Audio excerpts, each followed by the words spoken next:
Do you dream about your next trip? You're in the right place. On the Time to Talk Travel podcast, we come to you weekly to share places to go and what to do when you get there. Let's dive into this week's adventure.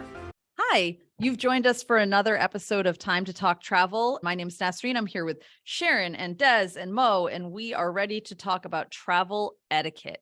We are not Emily Post here, but there are some things that you should and should not be doing in airports and on airplanes. And although they make great TikToks, we don't actually want to see them. So I would love to hear Mo. What is the most egregious breach of travel etiquette that you have seen? Oh God, there's so many. People think that they are on their couch on a plane. First of all, don't wear pajamas to the airport. Do not take your shoes and socks off and stick them between the seat. Change your baby's diaper regularly. Don't clip your toenails or your fingernails. Nothing that you should be doing in your bathroom should happen in an airplane. And that's just the airplane. We don't even get into airports and what people think. I don't know. It's weird. People don't see the people around them and think that they are in their own personal bubble. And that goes for a lot of things. It goes for a lot of attitude, goes for a lot of actions, and manners apparently are gone for a lot of people once they walk into the airports. Yeah, I could go on forever, but I'm sure these guys have got a few experiences as well. It's one of my worst flights ever. I was flying to Israel and I had a middle seat, which for a long flight like that, really not good. I was trapped next to this guy who was flossing his teeth in his seat, like with halitosis too. And it's after every meal, after every snack. I understand he was trying to keep up with his oral hygiene. However, that is not the time or place to floss your teeth. And it was just a lot. Go to the bathroom. Do bathroom things in the bathroom. For me, it's people on their speakerphones. Use earbuds. Please, not just in the airport while you're waiting. I can't tell you how many personal conversations I've heard. I'm writing a book about it called Tales from the Terminal because it's insane to me, the stuff people share, oblivious to the fact that I'm right behind you and I'm hearing both sides of this conversation. It's fun, but sometimes crazy talk. And then when they get on the plane, somebody doing it with a movie or their child playing a game, just use your earbuds. They'll give them to you for free on most flights, or bring a headset if it's a kiddo. But that's my big one.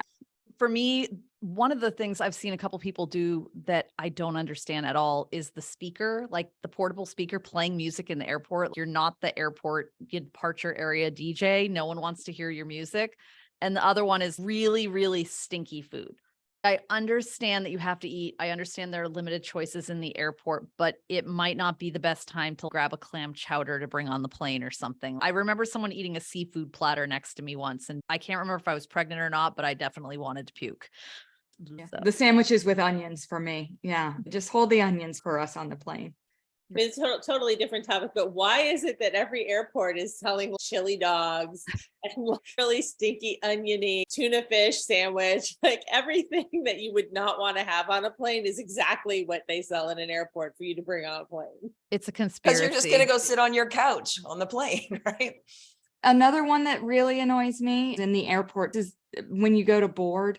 Skipping. There's certain sections that are supposed to go at a certain time, but crowding that space. And I thought this was just an American thing until I flew to London. And in London, I've never seen it worse. I mean, the announcer would say, only section A or section 1, come on up if you're zone 1. And I'm telling you, the guy would have to turn around. No, ma'am, this says 3, you're zone 3, go back. And they just thought they could just skip the process, which I'm a rule follower. For me, there are rules. Do what you're supposed to. That's a life lesson that I learned with my kids traveling a few years ago to South America, is that we are very trained to stand in line, follow the rules, do things, but there's different cultures around the world that are a little bit more, I got to get on this plane. It's me first. It can be a bit of a culture shock. I remember when we tried to get a taxi in Italy and we're standing in line and everybody else just went ahead and got a taxi. Let's get a taxi then. Sometimes you got to be like, okay, I'll get in there too. Oh, you're a 3, go behind me. That goes into the next fun little aggressive-ish topic, right? Personal space while traveling. I'll lead off quickly, and this is not necessarily an encroaching. I've had everyone putting their stuff in my area, and as a kind of smaller girl, everyone's going to put their armrests down and use mine and whatever. I'm used to that. However, one time I watched this guy, he sat in his seat and the headrest is right here, and he's businessman. He takes his tie off and he puts it across his forehead, and I'm looking kind of weird at him, and he goes, "I'm going to sleep and I don't want to end up with my head on your shoulder." And he puts his tie like a blindfold, like a sleep blindfold across his eyes, ties it to the chair, and takes a nap for the entire flight. And I've never been more impressed and astounded by anything on a plane since. I mean, it was amazing. They sell something that does that now. I was going to say there's a company that sells that now, because I actually brought something on my last flight. It was like a fanny pack that was an elastic waistband that clasped in the back. So I went to do that on the last flight, and my daughter said, "Please, no." I'm convinced the inventor sat next to this guy. It was just amazing. I mean, I like that he was considerate enough to not take a nap on my shoulder, but I'm sure everyone else has had some experience where someone has encroached their personal space on a flight. Clearly he woke up on somebody's shoulder once, and that's all it took. That's the first thing I do when I sit down. To be honest, I put the armrests down. I've sat before where I didn't put the armrest down before the next person came, and they were halfway into my seat. I need a divider, unless it's my kid sitting next to me who always throws it up and then lays across me. I need that divider. I understand the unwritten rule: middle seat gets the armrests, window gets the wall, and the aisle gets their feet in the aisle. But middle seat gets those armrests. Remember that, people. That's the only thing they've got. Yeah, people don't really realize it should be a written rule that the middle seat gets both armrests, because that is all you get in that middle seat. You are so screwed. And also, the armrest is kind of like a guideline for where people's legs should be. So manspreaders, your leg should not be past that armrest. That space is sacred for that poor center seat sitter. I find that noise canceling headphones help with just putting yourself in your own space too. Like, just can block out all the stuff going around you. I will say that's another tip. I'm a friendly person. I've made some of my dearest friends on flights where they happen to sit down next to me. One in particular, such a special meeting. He was wearing a Miami Dolphin cap, so I chose to sit next to him. It was a Southwest flight. I love the Dolphins, and so we started talking. We're to this day friends on Facebook. I'm friends with his wife. We got up and hugged when we left the flight because we had such an endearing conversation, but I never would have done that had he been wearing headphones. So I was going to say, one of my other tips is read the room. If you sit down and you start talking and that other person shows they don't want to talk, they give you a one-word answer, it means stop. I'm also a really loud person. I was one of 10 children growing up.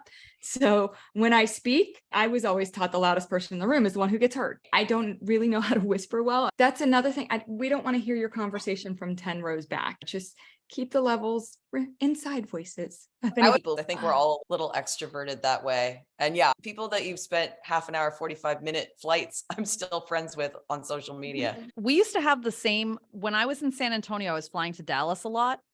The same group of us would be on a lot of the different flights. The flight attendants knew us. It would be this thing that you're on that 5 a.m. flight. Everybody knows you've got a meeting when you get there. Half of the people are grumpy and not awake, and the other half are completely awake. And it was always a fun dynamic because you do get to know the people around you for sure.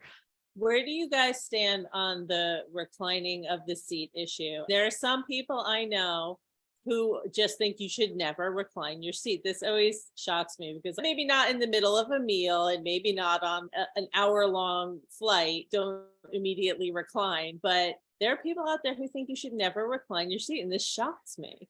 I'm a recliner.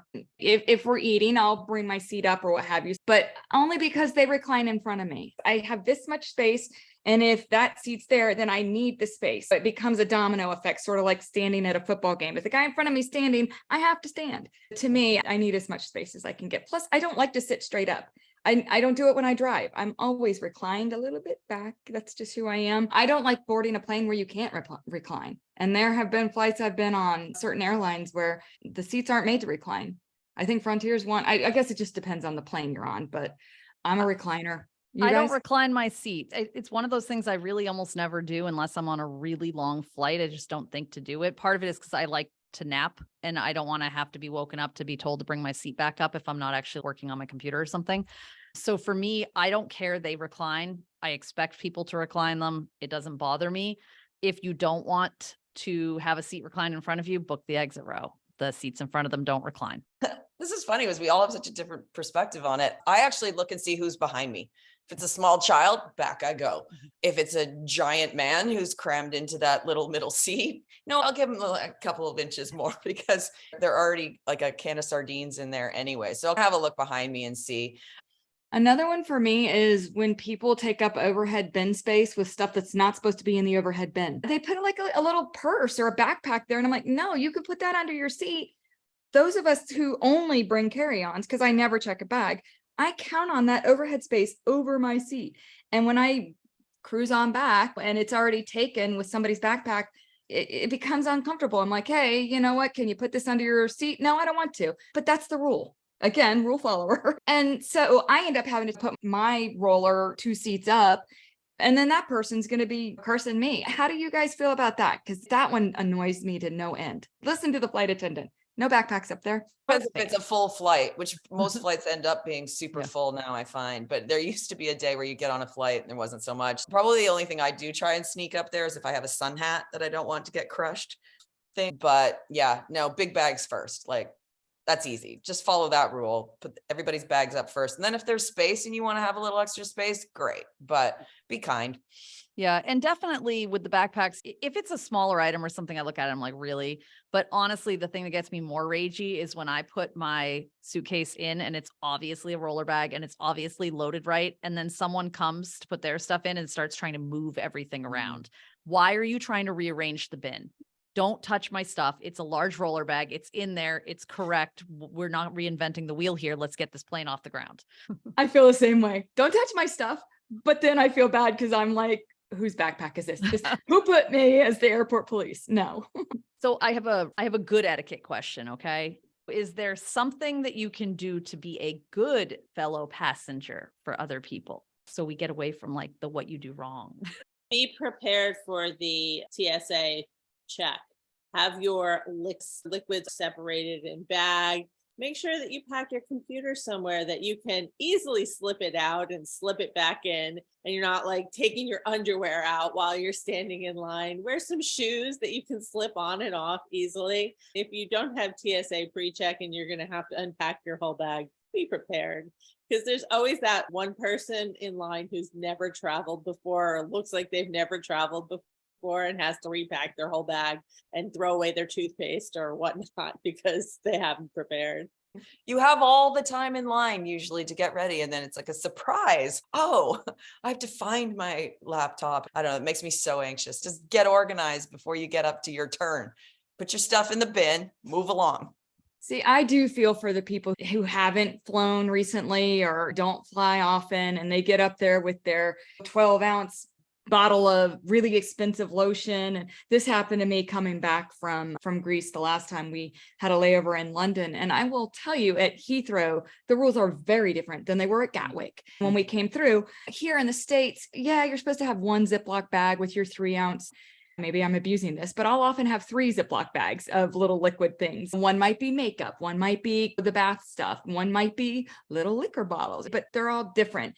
Coming back, the only airport this has ever been a problem, when I went through, they were like, no, you get 1 bag per person.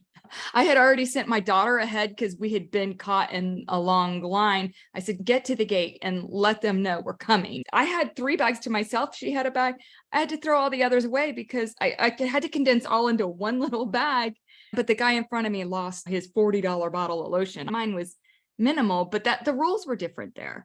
I've been yelled at for taking stuff out too, because now there's fancy machines where they're like, do not take anything out of your bag. Okay, consistent. last week I had to take everything out. Or even at Houston Hobby Airport, some machines are don't take anything out and some machines are take everything out. So even in the same security, it may not be the same rules. It's by machine.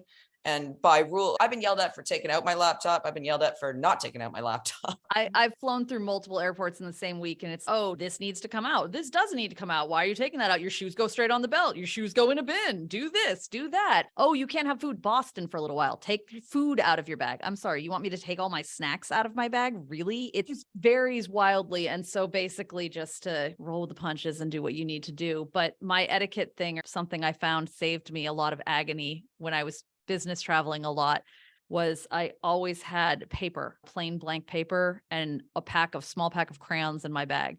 I think there are a lot of parents who haven't traveled with their kids before and may not realize how bored they're going to be on the plane. And in essence, a bored child is everybody around them's problem. It might be the parent who didn't pack them anything or thought they were going to be happy with the one book they brought for a 3-hour flight, but you're going to bear the brunt of it. I've often wondered why airlines don't keep that too. They could solve so many problems with a lollipop and some crayons, stickers. My youngest daughter went on 22 flights in her first year. I took her literally everywhere.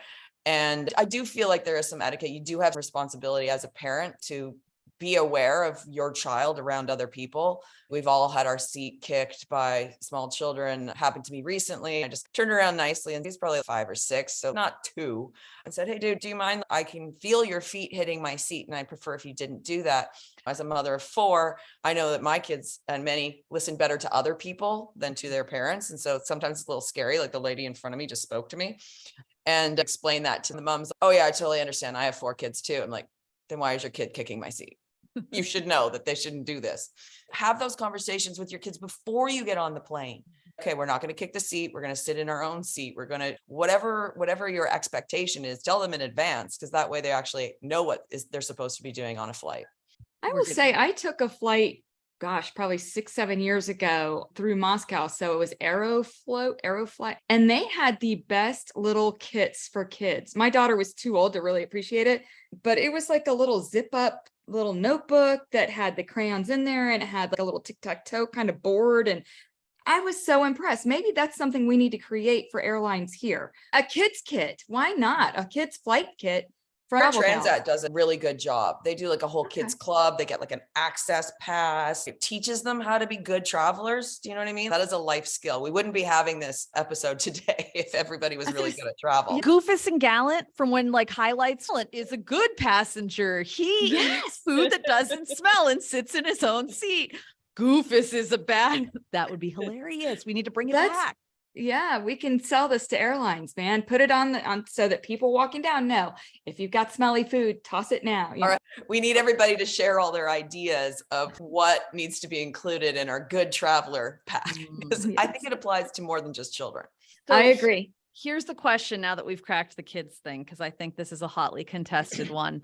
And I'm curious, if you go on a flight with a baby, is making goodie bags to hand out to the passengers around you, A, what you should do, B, cringe, C, it's up to you. What is with that trend? I personally would never hand out stuff to the people around me. My babies, they were better behaved than most of the grownups, but this is a thing. And I love to hear everyone's opinion on it, because I'm all like, it's a little cringy. I think I got a bag once and I appreciated the chocolate, but it's all like, little Ethan is on his first flight and his ears might hurt. And I didn't feel very nice about it. What goes in these goodie bags? I mean, it's like bags of candy or sometimes earplugs. It's like a couple little things and it's all so-and-so's. I can't imagine getting ready for a flight with a baby and having my priority be making goodie bags for the other people.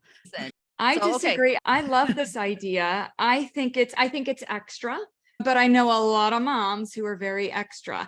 And I know when I boarded, I was a nervous wreck that my kid was going to be the one that screamed and whatever. And anything that would diffuse that situation and make it so that I'm not as stressed, I absolutely would have done that. I know it's also popular to do that for flight attendants now.